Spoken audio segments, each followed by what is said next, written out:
Hello and welcome to study हमारे साथ। मैं हूं देवेंद्र सिंह। इस वीडियो में हम स्टडी करने वाले हैं यूजीसी नेट पेपर 1 जो जून 2019 में पूछा गया था। फर्स्ट शिफ्ट में पूछा गया क्वेश्चन पेपर है। इसके टोटल 50 क्वेश्चंस हम इस वीडियो में एनालिसिस करेंगे।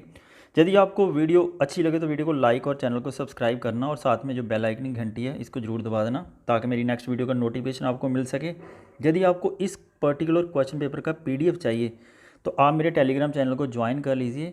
करना कुछ नहीं है, आपने एक प्ले स्टोर से टेलीग्राम ऐप को डाउनलोड करना है और सर्च करना है स्टडी हमारे साथ, तो आप डायरेक्टली इसको ज्वाइन करके डाउनलोड कर सकते हैं जो फ्री ऑफ कॉस्ट है, जिसका कोई चार्जेस नहीं है।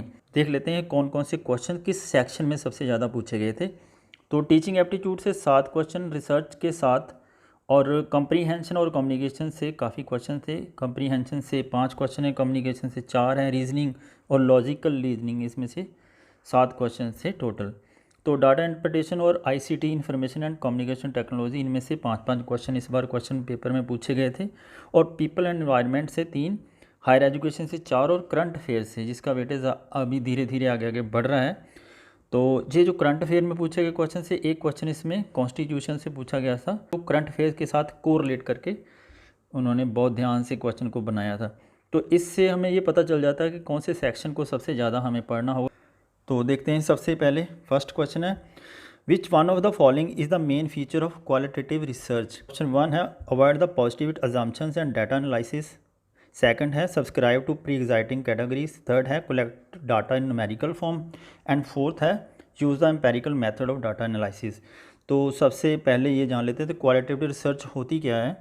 इसमें क्या होता है कि हमें क्वालिटी, किसी भी रिसर्च की क्वालिटी को एनालिसिस करना होता है। इसमें क्वालिटी होती है, अंडरस्टैंडिंग द प्रॉब्लम होती है, it tells about why it happens, ये क्यों प्रॉब्लम क्रिएट हुई है उसके बारे में जानना होता है। और एक बात यह कहूँ कि क्वालिटेटिव रिसर्च जो होती है ये अनस्ट्रक्चर्ड होती है।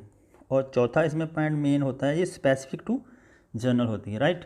तो इसमें टेक्निक यूज़ की जाती है to collect the data, discussions, observations वगैरह के ऊपर केंद्रित रहती है सारी की सारी रिसर्च।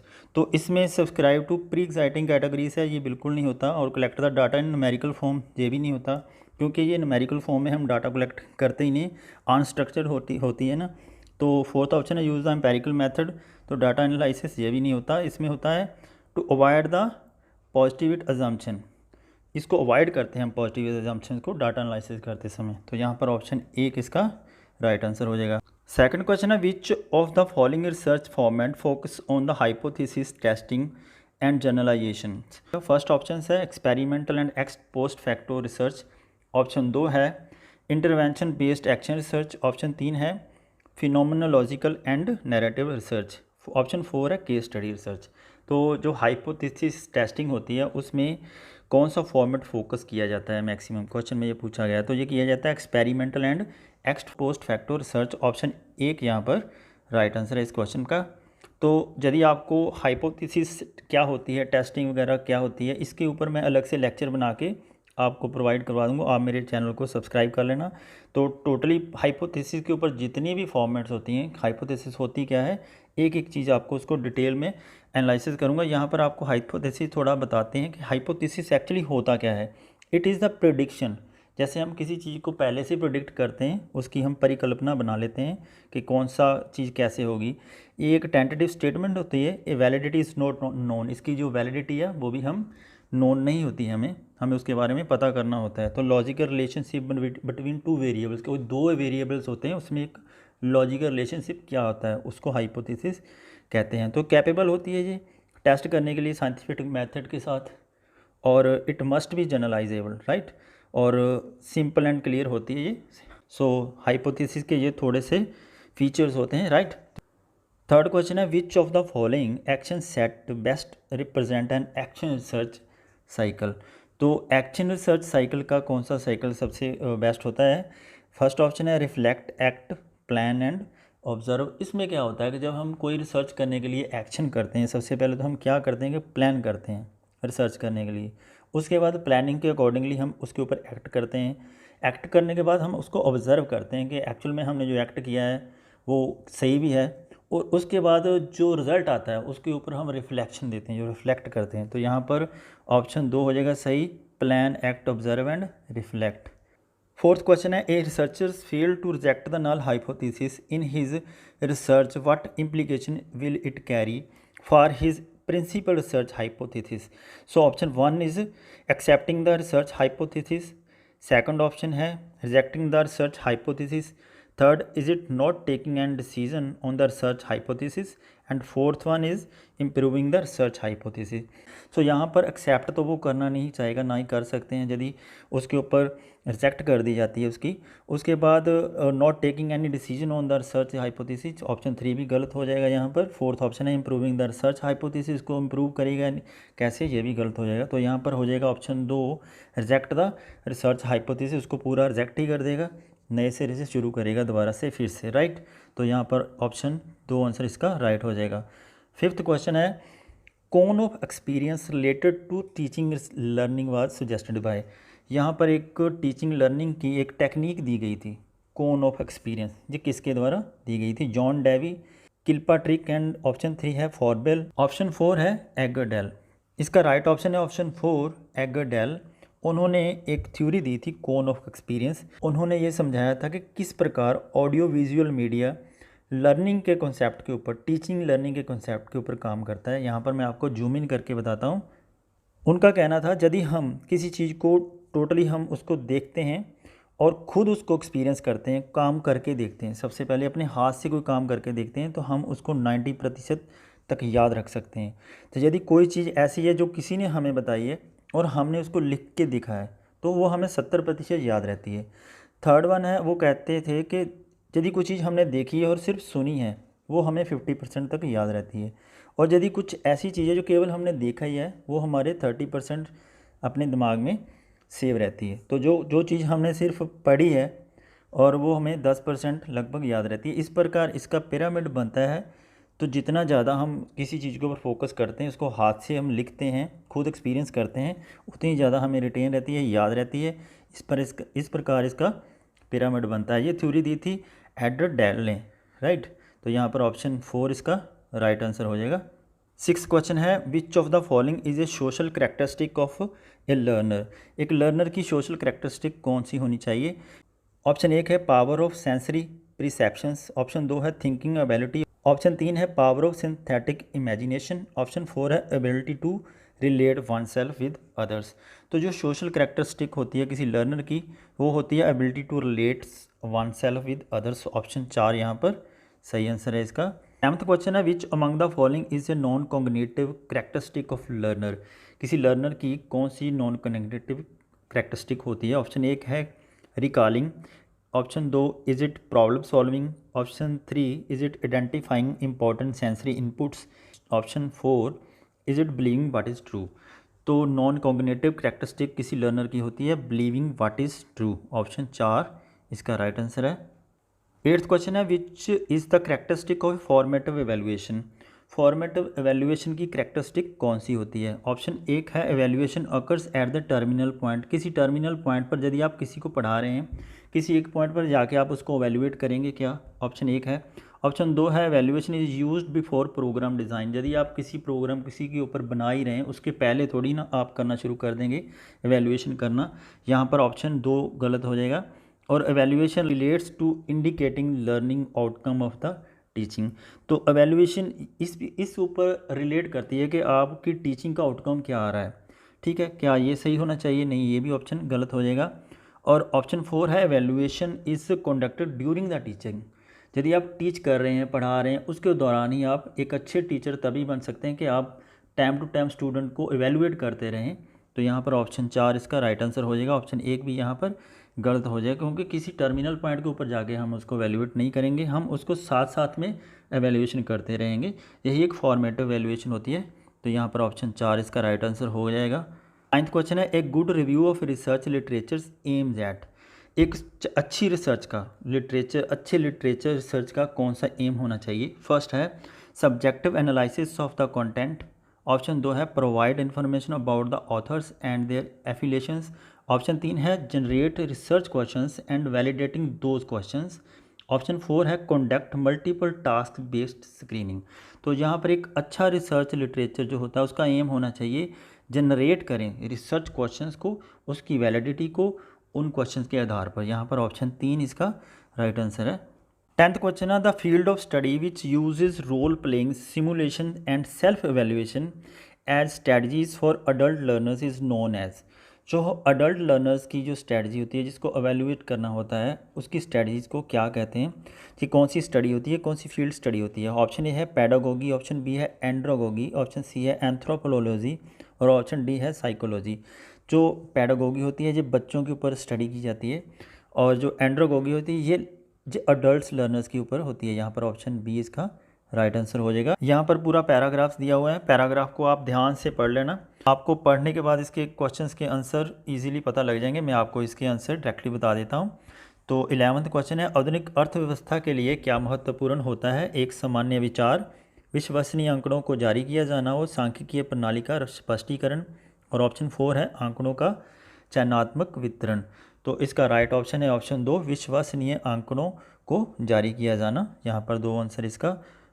12th क्वेश्चन है उपयुक्त गद्यांश में राष्ट्रीय सांख्यिकीय आयोग के अंततः क्या सुझाव दिया गया है। पैराग्राफ को आप ध्यान से पढ़ेंगे तो आपको आंसर इसमें नीतिगत, ऑप्शन 1 है नीतिगत निर्णयों पर प्रतिबंध लगाना, ऑप्शन 2 है आंकड़ों की सत्यता की समीक्षात्मक जांच करना, ऑप्शन 3 है आंकड़ों संबंधी कैलेंडर का पालन करना या फिर ऑप्शन 4 है मूल क्षेत्रों में विकास का समर्थन करना। आप यदि पूरे गद्यांश को ध्यान से पढ़ेंगे तो आपको इसका आंसर मिलेगा ऑप्शन 3 आंकड़ों संबंधी कैलेंडर का पालन करना। 13 क्वेश्चन है निवेश संबंधी निर्णय प्रभावित होते हैं। काफ़ी इजी पैराग्राफ था, आप यदि इसको पैराग्राफ को ध्यान से पढ़ेंगे तो आसानी से आप इन क्वेश्चंस के आंसर दे सकते हैं। तो ऑप्शन 1 है युवा संख्या, ऑप्शन 2 है राष्ट्रीय विकास, ऑप्शन 3 है आंकड़ों की सत्यता के मुद्दे या फिर ऑप्शन 4 है राष्ट्रीय संस्थाओं की स्थापना। तो इसका राइट ऑप्शन है ऑप्शन 3 आंकड़ों की सत्यता के मुद्दे। 14th क्वेश्चन है जो भी पैराग्राफ से आया है राष्ट्रीय सांख्यिकी आयोग का क्या कार्य होता है। ऑप्शन ए है मानक निर्धारित करना, ऑप्शन 2 है आंकड़ों की सत्यता पर संदेह करना या आधिकारिक वक्तव्यों पर संदेह करना या फिर जन धारणा का समर्थन करना। जो राष्ट्रीय सांख्यिकी होती है आप पैराग्राफ में पढ़ेंगे तो उनका काम होता है मानक निर्धारण करना। सो ऑप्शन 1 यहाँ पर बिल्कुल सही हो जाएगा, बहुत आसान क्वेश्चन था। 15th क्वेश्चन है राष्ट्रीय नीतियों की गुणवत्ता में कैसे सुधार किया जा सकता है। पैराग्राफ में ध्यान से पढ़ेंगे तो ऑप्शन 1 है ज़मीनी स्तर पर अनुभव करके, ऑप्शन 2 है बाहरी हस्तक्षेपों का समर्थन करके, ऑप्शन 3 है स्वायत्त संस्थाओं पर नियंत्रण करके और ऑप्शन 4 है अधिक प्रक्रियात्मक स्वतंत्रता प्रदान करके। इसका राइट ऑप्शन है ऑप्शन 4 अधिक प्रक्रियात्मक स्वतंत्रता प्रदान करके। 16 क्वेश्चन है the sequential order of elements in classroom communication is. जो क्लासरूम कम्युनिकेशन में जो सिक्वेंशियल ऑर्डर ऑफ एलिमेंट्स होता है वो क्या होता है। नॉलेज होता है, इंटरेस्ट, एवेल्यूएशन, अवेयरनेस। आपको इसको सिक्वेंशियल में लगाना है। सबसे पहले होता है अवेयरनेस, आपको किसी टॉपिक के बारे में अवेयरनेस होनी चाहिए, राइट। तो उसके बाद आपको इंटरेस्ट भी होना चाहिए। तो इंटरेस्ट के बाद आपको उसको एवेल्यूएट करने की आपके पास क्षमता होनी चाहिए कि आप उसको एवेल्यूएट कर सकते हैं। उसके बाद आपको उसके ऊपर ज़्यादा से ज़्यादा नॉलेज एकत्रित करनी होगी। तो यहाँ पर ऑप्शन 2 इसका राइट ऑप्शन हो जाएगा awareness, interest, evaluation and knowledge. 17 question है in which of the following argument the relation that exist between premises and conclusion is that of the logical necessity. So option 1 है inductive, B है deductive, C है demonstrative and 4th option है analogical. Premises और conclusion के बीच में logical necessity का relation होता है, वो होता है ये पर्टिकुलर टू जनरल होता है। तो यहाँ पर ऑप्शन बी डिडक्टिव इसका राइट आंसर हो जाएगा। 18th क्वेश्चन है what will be the ratio of simple interest earn by the certain amount at the same rate of interest for 9 years and that for the 12 years. यहाँ पर 2 साल दे रखे हैं, 9 years and 12 years. यदि हम इसको simple ratio में, यदि इसको रेशो में ही हम काटें तो यहाँ पर हमें मिल जाएगा 3:4। यहाँ पर ऑप्शन 1 इसका राइट आंसर हो जाएगा। बहुत आसान क्वेश्चन था, ट्रिक के साथ ही हो सकता था। 19th क्वेश्चन है on A map 1 inch represent 250 miles. 1 inch जो है 250 माइल को रिप्रेजेंट करता है। तो 2 सिटीज़ के बीच में यदि डिस्टेंस 4 and 1/2 इंचेस हो मैप के ऊपर तो वो उनकी दूरी आपस में कितनी होगी, ये क्वेश्चन में पूछा गया। 1 इंच रिप्रेजेंट करता है 250 माइल्स को, राइट। तो 4 and 1/2 करेगा, ये इसको हम लिख सकते हैं 9/2। तो 9/2 के साथ यदि हम 250 को मल्टीप्लाई करेंगे तो इसको काटने के बाद 125 आएगा। 9 × 125 को जब मल्टीप्लाई करेंगे आंसर आएगा 112 5 माइल्स। ठीक है, इसका राइट ऑप्शन हो जाएगा ऑप्शन 2 112 माइल्स। 20th क्वेश्चन है, if 60% of a minus B is equal to 40% of a plus B, then what percent of a is b। इसको हम ऐसे लिख सकते हैं 60/100 into a minus B, right, is equal to 40/100 a plus B. ठीक है, तो हम इसके नीचे हैं दोनों 100 इक्वल हैं, हम इसको हम काट देते हैं, इसको डायरेक्टली मल्टीप्लाई करेंगे। 60a minus 60b is equal to 40a plus 40b। ठीक है, तो इसको हम जब चेंज करते हैं 60a माइनस 40a को हम इस साइड ले आए, 40a is equal to 60b plus 40b, तो ये इसकी आगे वैल्यू हो जाएगी 20a is equal to 100b।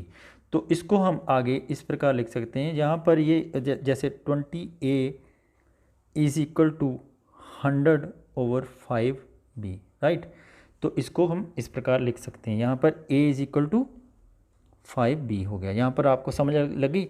तो इसके आगे हम इसको यदि a की वैल्यू हमारे पास a is equal to 5b आ गया, तो हम इसको लिख सकते हैं b is equal to a/5, right, इसको आसानी से हम ऐसे चेंज कर सकते हैं। इसको आगे हम और भी लिख सकते हैं, b is equal to 20/100 multiply by a, हम ऐसे भी लिख सकते हैं क्योंकि वैल्यू तो सेम ही रहेगी ना। तो इसका आंसर हो जाएगा b is equal to 20% of a, right, इसका आंसर आएगा ऑप्शन 1 20%। 21st क्वेश्चन है, choose the missing term out of the following. JAK, जहाँ पर मिसिंग टर्म हमने इसको ढूंढनी है। आसान क्वेश्चन था, सबसे आसान क्वेश्चन इस पेपर में मुझे लगता है यही आया था। यहाँ फर्स्ट ऑप्शन देखेंगे, फर्स्ट क्वेश्चन, फर्स्ट अल्फ़ाबेट है J, इसका फर्स्ट है K L M, तो यदि हम इसके आगे सीरीज़ को जाने तो यहाँ आएगा N, तो इसके बाद A B C D और E आएगा। तो यहाँ पर ऑप्शन में सीधा पहला ही अक्षर यदि हमें N मिल जाता है तो यहाँ राइट ऑप्शन हो जाएगा ऑप्शन 2 NEO। 22nd क्वेश्चन है, A B C D E and F are 6 members in the family in which there are 2 married couples. A teacher is married to the doctor who is the mother of C and F. B, the lawyer is married to A. A has one son and one grandson.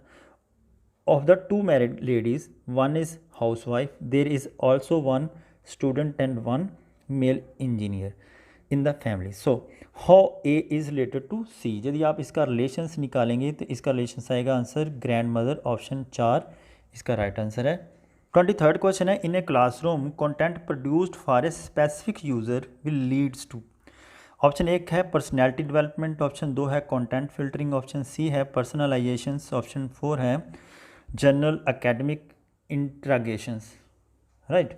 तो यहाँ पर question में पूछा क्या गया है कि content हम यदि प्रोड्यूस करें हैं किसी स्पेसिफिक यूज़र के लिए तो किस चीज़ को वो लीड करता है, वो लीड करता है किसी की पर्सनलाइजेशन के लिए। ठीक है। 24th क्वेश्चन है, असर्शन एंड रीजनिंग का क्वेश्चन पूछा गया है यहाँ पर। The correlation functions of mass media is vital for any society. Assertion इसका ये है, तो रीज़न क्या हो सकता है इसका, the interpretational aspects that include advertising and public relations shapes and influence the public opinion. तो जो कोरिलेशन फंक्शंस होते हैं मास मीडिया के वो वाइटल होते हैं सभी सोसाइटी के लिए। असर्शन यहाँ बिल्कुल सही है। The interpretational aspects that include the advertising and public relations shape and influence the public opinion, बिल्कुल उसको इन्फ्लुएंस भी करते हैं, उसकी शेप को भी, उसके रिलेशंस को भी यहाँ पब्लिक में। तो यहाँ पर दोनों ही इसको जस्टिफाई करते हैं। Both A and R true and R is the correct explanation of A. यहाँ पर ऑप्शन 1 इसका राइट आंसर है। 25th क्वेश्चन है, inferences anumana is the Indian logic is rooted in. हम किसी चीज़ का यदि अनुमान लगाते हैं तो इंडियन लॉजिक में उसकी क्या विशेषता होती हैं। यहाँ पर ऑप्शन 4 दे रखे हैं, variable relation between minor term and major term. किसी माइनर टर्म और मेजर टर्म के बीच में वेरिएबल रिलेशंस होना चाहिए। ये तो नहीं हो सकता क्योंकि हम यदि किसी के बारे में अनुमान लगाते हैं तो माइनर टर्म के बारे में तो हम लगाएंगे नहीं। तो invariable relation between middle term and minor term, हम मिडिल टर्म में भी इसका अनुमान कभी नहीं लगा सकते। ऑप्शन 2 भी यहाँ पर गलत है। तो variable concomitance between middle terms and major term, ये भी वही होगा, ये भी गलत हो जाएगा। तो इसका राइट ऑप्शन है option 4, invariable concomitance between middle term and major term. 26 question है, some of the barrier to effective communications are. हमने इफेक्टिव कम्युनिकेशंस के क्या बैरियर्स होते हैं ऑप्शंस में देखना है। ऑप्शन ए है पॉलीसेमी, बी है सिंपल लैंग्वेज, सी है use of क्लिचेस and D option है इजी कंस्ट्रक्शंस ऑफ सेंटेंसेस। हमने यहाँ पर बैरियर्स बताने हैं। तो इफेक्टिव कम्युनिकेशंस के जो बैरियर्स होते हैं, जो पॉलीसेमी होते हैं, जो इसी कहते हैं कि बहुत सारे वर्ड्स का एक ही मतलब हो। नंबर एक बात, तो ये बहुत सारे वर्ड्स का जब एक ही मतलब निकलता हो तो ये हमारी इफ़ेक्टिव कम्युनिकेशंस में एक बैरियर का काम करता है। तो सिंपल लैंग्वेज में होनी चाहिए अच्छी कम्युनिकेशंस के लिए, और यूज़ ऑफ क्लिचेस होते हैं जिसमें एक ही वर्ड को बार बार यूज़ किया गया हो ना, तो उसका मतलब बदल जाए, तो ये भी काफ़ी कॉम्प्लिकेटेड हो जाता है। ऑप्शन सी यहाँ पर भी नहीं होना चाहिए। और डी ऑप्शन है इजी कंस्ट्रक्शंस ऑफ सेंटेंसेस। जब आप कम्युनिकेट कर रहे हैं किसी के साथ तो इजी सेंटेंस बनाएं, आप कंस्ट्रक्ट करें, तो ये भी एक अच्छा इफेक्टिव कम्युनिकेशंस हो सकता है। तो जो यहाँ पर बैरियर पूछे गए ये हो गए option A polysemy and use of cliches. तो यहाँ पर ऑप्शन ए और सी इसमें दे रखा है, ए और सी यहाँ ऑप्शन 4 में है, 4 इसका राइट आंसर है। 27th क्वेश्चन है, in a classroom use of communication technology presupposes. हम टेक्नोलॉजी का यदि कम्युनिकेशन करते समय इस्तेमाल करते हैं तो उसका क्या एक्चुअल मतलब होना चाहिए, यहाँ पर क्वेश्चन में पूछा गया है। इन अटेंटिव ऑडियंस, और दूसरा ऑप्शन है luxurious ambience, and third option है एक्स्ट्रापोलेशंस ऑफ कंटेंट, या फिर फोर्थ ऑप्शन है new form of expression and applications. तो यदि हम अच्छा कम्युनिकेशन करते हैं, टेक्नोलॉजी का यूज़ अच्छा करते हैं, तो हमारे पास ऑप्शन 4 यहाँ पर सही हो जाएगा, new form of expressions and application, ताकि हम स्टूडेंट को अच्छे तरीके से कम्युनिकेट करके समझा सकें। तो टेक्नोलॉजी का मतलब ही यही होना चाहिए। 28th क्वेश्चन है, ऑल जजेस are fair minded is an example of. यहाँ पर हमने फिलिंग द ब्लैंक करना है। प्रेपोजिशंस ये कौन सी हो सकती हैं। ऑप्शन 1 है यूनिवर्सल अफर्मेटिव, ऑप्शन 2 है यूनिवर्सल नेगेटिव, ऑप्शन 3 है पर्टिकुलर अफर्मेटिव, या ऑप्शन 4 है पर्टिकुलर नेगेटिव। तो ऑल जजेस आर फेयर माइंडेड ये एक एग्जांपल होती है यूनिवर्सल अफर्मेटिव की। यहाँ पर ऑप्शन 1 इसका राइट आंसर है। 29th क्वेश्चन है, if the number 345xy is divisible by 90 then x plus Y is equal to. Option 1 है 9, 2 ऑप्शन में है 8, और ऑप्शन 3 है 7, ऑप्शन 4 है 6। जब हम इसको डिविजिबल करेंगे 90 के साथ तो यहाँ पर आंसर आ जाएगा ऑप्शन 6। 30वां क्वेश्चन है, 6 friends A B C D E and F are sitting in a closed circle facing the centre, right. यहाँ पर हम सर्कल बना लेते हैं सबसे पहले इस क्वेश्चन को करने के लिए। तो E is left to the D, यहाँ पर हम D लिखते हैं, तो D के लेफ्ट में, इसको लेफ्ट में देखेंगे तो यहाँ पर E बैठा हुआ है, राइट। तो क्लोज सर्कल में बैठे हैं, तो क्वेश्चन की डिमांड के हिसाब से देखते चलते हैं, साथ में इसका आंसर भी निकल जाएगा। तो C is between A and B, F is between E and A। यहाँ पर E और A के बीच में यहाँ पर हम F बैठा हुआ है, राइट। यहाँ पर जो लास्ट स्टेटमेंट है, तो उसके पहले पूछा है C is between A and B, और ए और बी के बीच में से यहाँ पर सी है, राइट। तो ये बन गए सारे के सारे फ्रेंड्स इस गोल सर्कल पे बैठे हुए हैं। तो क्वेश्चन में पूछा गया who is the right of C, C के राइट में कौन है। तो सी के लेफ्ट में यहाँ पर बी है और सी के राइट में कौन है, ए। तो यहाँ पर ऑप्शन 1 यहाँ पर सही हो जाएगा, ए इसका राइट आंसर है। आसान क्वेश्चन है, थोड़ा सा ध्यान से करने की ज़रूरत थी इस क्वेश्चन को। यहाँ पर नेक्स्ट कॉम्प्रीहेंशन है डाटा इंटरप्रिटेशन का, तो काफ़ी आसान था इसको, तो आसानी से हम करेंगे। देखते हैं कौन सा क्वेश्चंस किए गए हैं। यहाँ पर मार्क्स दे रखे हैं हमें क्लास इंटरवल के, और 2 सेक्शन दे रखे हैं, सेक्शन ए में और सेक्शन बी में टोटल 45 स्टूडेंट हैं। ये तो हमें इस क्वेश्चन में ही दिया हुआ है, तो हम इसको आगे क्वेश्चन के हिसाब से सॉल्व करते हैं। कैसे क्वेश्चंस हैं। First question, how many students in section A and section be together have obtain marks less than 10। 10 में से कम लिए हैं वो, ले जाए यहाँ देखिए ना 0 से 9, यहाँ पर 10 में से कम लिए सेक्शन 2 में 2 ने, और सेक्शन बी में लिए हैं 4 ने। तो यहाँ पर 4 और 2 दोनों मिलाकर हो जाएगा 6। तो इस प्रकार इसका आंसर हो जाना चाहिए 6 यहाँ पर है ऑप्शन 4 में। 32वां क्वेश्चन है, if the pass marks is 30, यदि मान लीजिए कि 30 नंबर पास मार्क्स हैं उनके, तो what is the number of the failures in both of the section together. दोनों सेक्शंस में फेल होने वाले स्टूडेंट्स की संख्या क्या होगी। तो ऑप्शन 1 है 43, 2 में 35, 3 में 16 और 4 में है 26। 30 पास मार्क्स हैं, तो यहाँ पर हमने फेल होने वाले स्टूडेंट्स की गिनती बतानी है।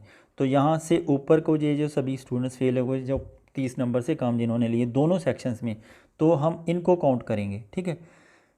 तो 5, 7 और 10, 17 इसमें से फेल हो गए, 4, 5, 9, 9 और 18 इसमें से फेल हो गए। इन दोनों को यदि हम जोड़ देंगे 18 और 17, ये बन जाएगा 35। तो यहाँ पर राइट ऑप्शन होगा ऑप्शन 2, 35। 33rd क्वेश्चन है, how many student in section A have obtained 30 marks more marks but less than 50 marks. Question में पूछा गया है कि 30 नंबर तक, क्वेश्चन 30 नंबर से लेके 50 नंबर तक सेक्शन ए में कितने स्टूडेंट्स ने मार्क्स लिए हैं। तो हमने ये क्वेश्चन को सॉल्व करना है। तो क्वेश्चन के हिसाब से 30 मार्क्स और 30 से 50 मार्क्स के बीच में कितने स्टूडेंट्स ने नंबर्स लिए हैं। यहाँ पर दो ही ऑप्शन हैं हमारे पास, 30 से 39 और 40 से 49। तो यहाँ पर सेक्शन 1 में हम ए में पता करना है कितने स्टूडेंट्स ने मार्क्स लिए हैं। तो यहाँ पर 4 और 8, 2, 12 इसका राइट आंसर हो जाएगा। 34th क्वेश्चन है, if the pass marks is 40 approximately what is the percentage of successful student in section B.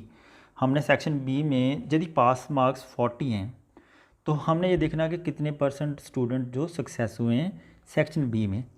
तो क्वेश्चन के हिसाब से पास मार्क्स यदि 40 हैं तो उसके बाद हमने देखना है कि कौन से कितने स्टूडेंट पास हुए हैं। तो यहाँ पर जो पास होने वाले स्टूडेंट सेक्शन बी में हैं वो 7, 5, 12 और 11, 23, टोटल 23 स्टूडेंट्स पास हुए हैं। तो फेल कितने हुए हैं यहाँ पर 22। तो फेल होने की संख्या कम है, तो टोटल हमारे पास 45 हैं। तो इस प्रकार इसकी परसेंटेज बनेगी 51%। तो इसका राइट आंसर है ऑप्शन बी 51%। ऑप्शन 2 यहाँ पर सही आंसर हो जाएगा। दोस्तों यदि वीडियो आपको अच्छी लग रही है तो वीडियो को लाइक और चैनल को सब्सक्राइब जरूर करना, ताकि मेरी नेक्स्ट वीडियो को नोटिफिकेशन मिले। उसके लिए आप बेल आइकन की घंटी को जरूर दबा देना। तो आप जिनको वीडियो अच्छी लग रही है, आप दूसरे स्टूडेंट्स का फ़ायदा करना चाहते हैं, तो प्लीज़ इसको मैक्सिमम शेयर कर दीजिए, ताकि नेक्स्ट एग्ज़ाम के लिए सभी को इससे हेल्प मिल सके। 35th क्वेश्चन है, how many student in section A and section B, दोनों सेक्शंस के बारे में पूछा गया है कि 50 और 50 से ज़्यादा मार्क्स लेने वाले कितने स्टूडेंट हैं। टोटल यहाँ देख लेते हैं, 50 के ऊपर स्टूडेंट कितने लिए हैं। सेक्शन ए में 11, 5, 16 और ये हैं 11, 10 और 16। तो दोनों को मिला करके देखा जाए तो दोनों सेक्शंस में से 32 स्टूडेंट जो है 50% से ऊपर मार्क्स लेके पास हुए हैं। तो इसका राइट ऑप्शन हो जाएगा ऑप्शन 3, 32। ठीक है। 36 क्वेश्चन है, software that you can download for free. यदि आप कोई सॉफ्टवेयर फ्री में डाउनलोड करते हैं बट हैव टू पे continue its use after a trial period is called. यदि आप उसका ट्रायल पीरियड यूज़ करने के बाद उसको कंटिन्यू करना चाहते हैं तो वो कौन सा सॉफ्टवेयर होगा। ऑप्शन 1 है पब्लिक डोमेन सॉफ्टवेयर, बी है फ्रीवेयर, सी ऑप्शन है ओपन सोर्स सॉफ्टवेयर, या 4th ऑप्शन है शेयरवेयर। तो जो हम डाउनलोड करते हैं किसी भी सॉफ्टवेयर को जो फ्री ट्रायल देता है तो वो होता है शेयरवेयर। यहाँ पर ऑप्शन 4 इसका राइट आंसर हो जाएगा। विच one of the following report addresses the academic technical and administrative problems of the examination system. तो एग्जामिनेशन सिस्टम की जो प्रॉब्लम्स होती हैं उसको कौन यहाँ पर एड्रेस करता है। ऑप्शन 1 है report on standard of education system 1965 वाला, और सेकंड ऑप्शन है report of university education commission 1948 और 1949 वाला, और थर्ड ऑप्शन है सार्जेंट रिपोर्ट 1944, एंड फोर्थ है हार्टॉग कमेटी रिपोर्ट 1929। तो एग्जामिनेशन सिस्टम को सही करने के लिए वो होती है report on standard of education system 1965। यहाँ पर ऑप्शन 1 इसका सही आंसर है। 38th क्वेश्चन है, oligotrophic lakes are characterized by high level of nutrients, low level of nutrients and absence of nutrients. Fourth option है high level of organic matters. जो oligotrophic lakes होती हैं ना, उनमें जो न्यूट्रिएंट्स की मात्रा है वो बहुत ज़्यादा कम हो जाती है। यहाँ पर ऑप्शन 2 सही हो जाएगा इसका answer, low level of nutrients. 39th question है, which one of the following is an educational FM radio network. एक ऑप्शन है ज्ञान दर्शन, 2 ऑप्शन है ज्ञानवाणी, 3 ऑप्शन है ज्ञान धारा और चौथा ऑप्शन है ज्ञान। तो आसान क्वेश्चन था। FM रेडियो का जो एजुकेशनल नेटवर्क सिस्टम है वो है ज्ञानवाणी, ऑप्शन 2 यहाँ पर राइट आंसर है इसका। 40वां क्वेश्चन है, during which year the present system of affiliation of colleges. जो आज के समय में कॉलेजों को एफिलेशंस मिलती हैं यूनिवर्सिटीज़ के द्वारा, तो ये कब इंट्रोड्यूस हुई थी भारत में। तो ऑप्शन 1 है 1857, ऑप्शन 2 है 1948, ऑप्शन 3 है 1928, या ऑप्शन 4 है 1966।